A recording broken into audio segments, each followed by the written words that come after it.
जय भारत दोस्तों। आपने अक्सर लोगों को कहते हुए सुना होगा कि देश में कुछ नहीं रखा, सिस्टम खराब है, सरकार कुछ नहीं कर रही, देश पीछे जा रहा है। ये सब बातें आपने अक्सर सुनी होंगी। मैं आपको एक एग्जांपल दे रहा हूँ छोटा सा। ये आप अपनी स्क्रीन पे दो फोटोग्राफ्स देख रहे हैं। इनमें दोनों फोटोग्राफ्स में एक तरफ पेरेंट्स बैठे हुए, उनका एक बच्चा है, और दूसरी तरफ तीन भाई और तीन उनकी बीवियां हैं। दोनों के रूम का साइज सेम है, 10 बाय 10 का एक रूम है। और ये परिस्थिति मैं आपको कुछ बताना चाह रहा हूँ। एक बार समझने की कोशिश करिए कि छोटी सी स्टोरी है। एक परिवार में 6 सदस्य हैं, जिनमें तीन भाई और तीन उनकी बीवियां हैं।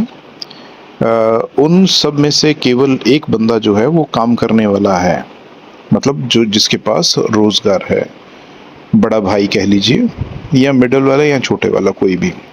अब वो सारा दिन काम करता है और बाकी सदस्य उसके ऊपर डिपेंडेंट हैं। वो सदस्य क्या कर रहे हैं कि जो भी इनकम उस आदमी की तरफ से आ रही है, भाई की तरफ से आ रही है, उसी से अपने घर का गुजारा चला रहे हैं, और बाकी भी जो ज़रूरतें हैं वो अपनी पूरी करते हैं। बट जो कमाने वाला भाई है, उसके साथ क्या हो रहा है, जब वो सुबह जाता है काम पे तो ना तो उसको प्रॉपर टिफ़िन तैयार करके दिया जाता है, जब वो वापस आता है तब उसको पानी तक नहीं पूछा जाता, रूखी सूखी जो भी है उसको खानी पड़ती है। ये कह के उसको टाल दिया जाता है कि घर का गुजारा नहीं चल रहा, ज़रूरतें बढ़ रही हैं, ऐसा वैसा करके कुछ भी। मतलब उसके ऊपर दिन प्रतिदिन इसी का बोझा डाला जाता है कि उसका ध्यान सिर्फ कमाई को बढ़ाने के सिलसिले में चले, उसके अलावा कुछ ना सोचे। लेकिन उसके अलावा जो बाकी भाइयों की बीवियां हैं, या दूसरे दो छोटे भाई या बड़े भाई हैं, तो वो कमाई का कोई भी ज़रिया अपना ढूंढना ही नहीं चाहते, या ढूंढ ही नहीं पा रहे, सिर्फ अपनी ऐशप्रस्ती में लगे हुए हैं। अब मैं ये क्यों आपको बोल रहा हूँ, इसका थोड़ा सा एक वैलिड रीज़न भी साथ में दूंगा। अब क्या होता है कि वो जो कमाने वाला भाई है, उसकी सेहत दिन प्रतिदिन खराब होती जाती है। ना तो उसको प्रॉपर पोषण मिलता है, खाने के लिए मिलता है, ना ही उसको पीस ऑफ माइंड मिल रहा है, क्योंकि छोटा सा घर है, छोटे से घर में सभी इकट्ठे होकर रह रहे हैं, तो ना तो सोया जाता है, और ना ही वहाँ की जो माहौल है वो पीसफुल है, जिससे हर तरह की डिस्टरबेंस हमेशा बनी रहती है। तो अल्टीमेटली क्या होता है, एक दिन ऐसा आता है कि वो जो कमाई करने वाला भाई होता है वो बीमार हो जाता है, और उसके पास ना तो पैसे होते हैं और ना ही सुविधा होती है स्वास्थ्य की या हॉस्पिटल की। और अल्टीमेटली क्या होता है कि वो नौकरी से हाथ धो बैठता है, या हो सकता है कि अपने जान से भी हाथ धो बैठा हो। ये एक छोटी सी स्टोरी है। और दूसरी तरफ एक बंदा है, अपनी बीवी और अपने बच्चे के साथ में उसी 10 बाय 10 के रूम में रहता है, बड़े खुशी से रहते हैं, ज़रूरतें दिन प्रतिदिन पूरी हो रही हैं और किसी भी चीज़ की कोई कमी नहीं आती। छोटे से काम से भी उनका घर चल रहा है, बहुत अच्छा चल रहा है। अब ये दो परिस्थितियां हैं। मैसेज आपको भी क्लियर हो जाएगा, केवल स्टोरी के ऊपर नहीं है, हमारे देश का भी हाल ऐसा ही है कुछ। अगर देखा जाए तो देश में टैक्स पेयर्स कितने हैं और सरकारी फैसिलिटीज़ या रिबेट्स को का लाभ उठाने वाले लोग कितने हैं, अगर इन दोनों का जायज़ा अगर लिया जाए तो मैं आपको एक छोटी सी फिगर बताता हूँ। टोटल पॉपुलेशन में 15% पॉपुलेशन के अराउंड लगभग 20 से 22 करोड़ लोग ऐसे हैं जो टैक्स पे करते हैं, जिसमें इनकम टैक्स हो गया, जीएसटी हो गया, चाहे वो पेट्रोल पे है, डीजल पे है, कस्टम आदि पे है, किसी भी चीज़ के ऊपर जो टैक्स लगते हैं, या आप जो चीज़ें परचेज करते हैं उनके ऊपर जो टैक्सेस दिए जाते हैं, वो पे करने वाले टोटल 15% लोग हैं। और उसका लाभ उठाने वाली जो जनसंख्या है वो लगभग 85% है, जो लगभग बनती है 115 से 120 करोड़ के बीच में। तो अल्टीमेटली जो पैसा टैक्सेस के रूप में इकट्ठा हुआ था, डेवलपमेंट के ऊपर लगना चाहिए था, वो कहाँ लगा? रिबेट्स देने में, मतलब उनका घर चलाने में। अब इन 85% लोगों में कई लोग ऐसे हैं जो भारतीय नहीं हैं। हाँ, सही आपने सुना, भारतीय नहीं है, जिनको भारत में लाके बसाया गया है, यहाँ के लोग नहीं हैं, क्योंकि उनको आपकी पॉपुलेशन से कोई लेना देना, उनको सिर्फ अपनी स्ट्रेंथ बढ़ानी होती है। आप लोग समझ जाएंगे मैं किन की बात कर रहा हूँ। और सरकार क्यों नहीं कुछ कर पाती? क्योंकि यही 85% पॉपुलेशन उनको इलेक्शंस में जिताती है। और ये जो 15% है, इसको सेकुलर बोला जाता है। 85% सेकुलर नहीं है, वो या दाएं हैं या बाएं हैं, एक तरफा है। ठीक है, तो अब हालात ऐसे हैं कि देश की अगर आप तरक्की चाहते हैं तो आप किस तरीके से करेंगे? कौन आएगा उसको करवाने के लिए? बाहर से कोई आदमी आएगा या आप खुद उसमें अपना कोई कंट्रीब्यूशन देंगे? क्योंकि कंट्रीब्यूशन तो मेरे हिसाब से देखा जाए तो हर एक बंदा ही दे रहा है, लेकिन ये जो 85% वाला फिगर है, ये बहुत बड़ा फिगर है।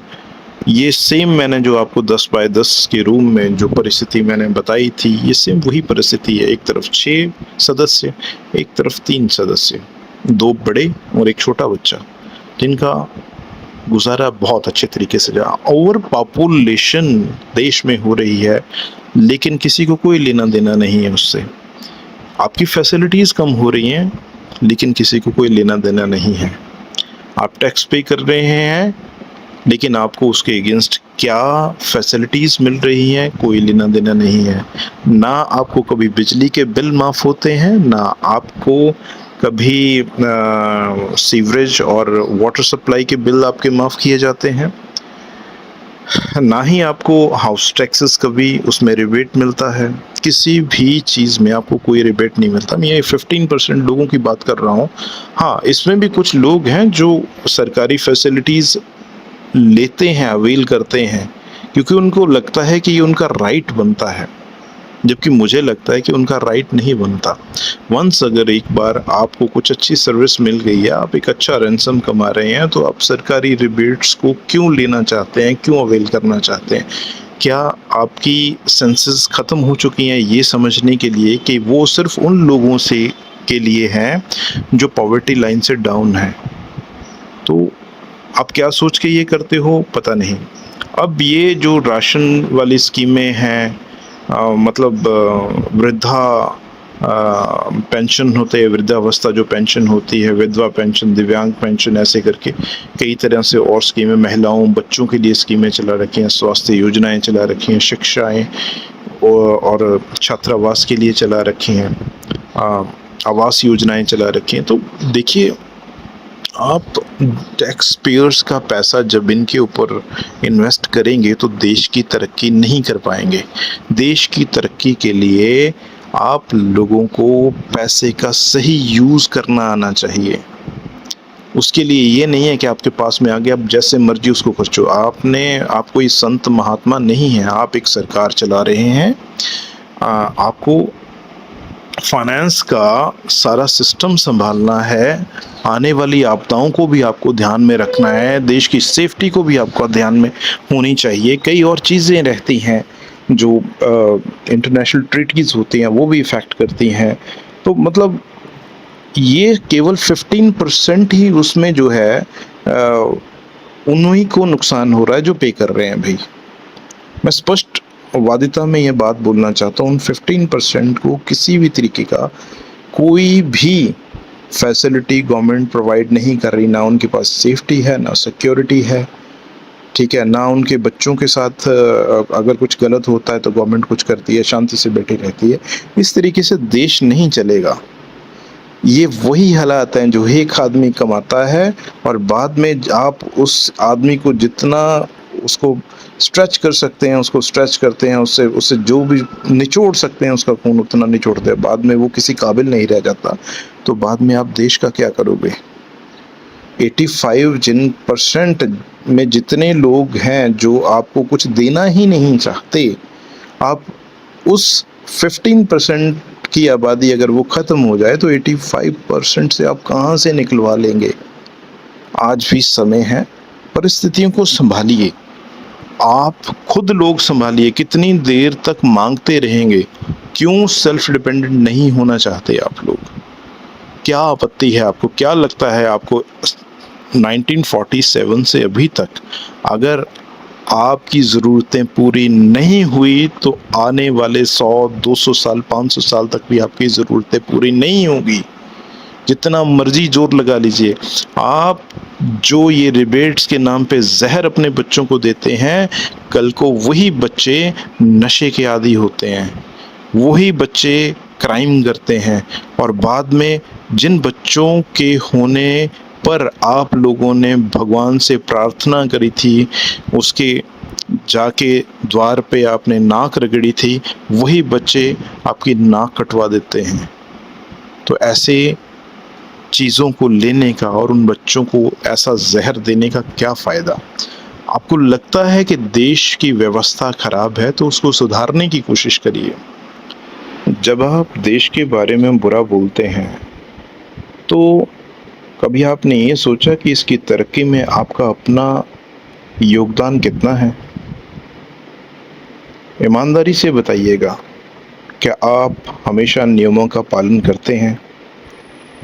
जब सड़क के किनारे आप कूड़ा फेंकते हैं या घर के बाहर किसी प्लॉट में आप कूड़ा फेंकते हैं, तो क्या आपको कभी ये महसूस नहीं होता कि आप अपने एनवायरनमेंट को गंदा कर रहे हैं? जब आप वोट देने के लिए जाते हैं तो क्या आपने कभी ये समझा कि आप सही बंदे को वोट दे रहे हैं या नहीं? अगर वो बंदा इलेक्ट होके ऊपर आएगा और बाय चांस कहीं उसकी पार्टी के मेंबर या उसका कोई अन्य परिवार का सदस्य आपके अगेंस्ट कोई कार्रवाई करता है और उसकी शिकायत लेके आप उस पुलिस डिपार्टमेंट के पास जाते हैं या इस लीडर के पास जाते हैं, तो क्या उसके अगेंस्ट कार्रवाई करेगा कि आपके अगेंस्ट कार्रवाई करेगा? कभी आपने ये सोचा? अपने मोहल्ले, गांव और समाज के लिए कभी आपने कुछ किया, या सिर्फ मोबाइल पर बैठे आलोचना करी और काम खत्म? देखिए, देश सरकार से नहीं बनता, देश नागरिकों की सोच, मेहनत और जिम्मेदारी से बनता है। अगर सैनिक बॉर्डर पर अपना काम ना करें, दिन रात वहाँ पे निगरानी ना करें, तो क्या देश के लोग सुरक्षित रह सकते हैं? किसान जो खेतों में मेहनत करता है, अगर वो फसल ना उगाए तो आप क्या खाएंगे? जानवर काट के या आदमी काट के खाएंगे? मजदूर जो सड़क पे रोजगार करते हैं, किसी का घर बनाते हैं या कुछ ऐसी मजदूरी करते हैं और कुछ पैसे, चंद पैसे घर के लिए लेके आते हैं और उससे अपना राशन पानी चलाते हैं, अगर वो ये काम ना करें तो क्या डेवलपमेंट थोड़ी बहुत भी जो हो रही है देश में होगी? व्यापारी अगर टैक्स ना दें तो ये 85% जो रिबेट्स आ रही हैं पब्लिक को मिल रही हैं गवर्नमेंट की तरफ से, ये कहाँ से आएंगी? आलोचना करना गलत नहीं है, लेकिन केवल आलोचना करके रुक जाना गलत है। अगर देश में गंदगी है तो सफाई का काम शुरू करें। अगर भ्रष्टाचार है तो खुद पहले रिश्वत देना बंद करें। अगर व्यवस्था कमजोर है तो ईमानदार लोगों को आगे बढ़ाएं। देश की ताकत केवल नेताओं से नहीं, जिम्मेदार नागरिकों से बनती है। इसलिए कम शिकायत करें, ज्यादा योगदान दें। देश बदलना है तो पहले आपको खुद बदलना पड़ेगा।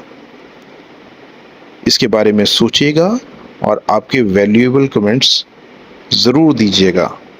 धन्यवाद। जय भारत।